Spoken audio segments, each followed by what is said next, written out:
আসসালামু আলাইকুম। শোল মাছ নিয়ে আমার জীবনে অনেক স্মৃতি আছে। 2023 সালে আমার ভাই আমার জন্য শোল মাছ পাঠিয়েছিল, কিন্তু শোল মাছ দেখলেই আমার এই কথাই মনে পড়ে, যেটা আমার ভাইয়ের শেষ স্মৃতি। আল্লাহ আমার ভাই যেখানেই থাকুক ভালো থাকুক। যাই হোক, এই শোল মাছ নিয়ে আরও একটা কাহিনী। জীবনে যা আমি চেয়েছি তা পাইনি, কখনোই হয়নি। জীবনে প্রথমবার না শুনে আমার নিজের মনটা অনেক খারাপ হয়ে গেল। যাই হোক, আল্লাহ সবাইকে তৌফিক দান করুক, আর কারো কাছে যেন কিছু না চাওয়া লাগে। এটাই হচ্ছে জীবন, আর এটাই হচ্ছে বাস্তবতা।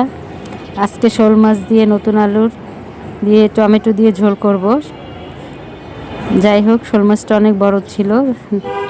একই কথা বলবো, আল্লাহ আমার ভাইকে জান্নাত নসিব করুক। এটাই হচ্ছে মানুষের। আপনি যখন ভালো থাকবেন সবাই আপনাকে খোঁজ খবর নেবে।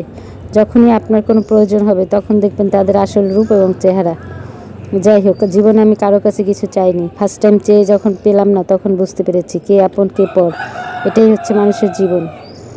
আল্লাহ কারো কাছে যেন আর না নেয়, এটাই হচ্ছে বিষয়।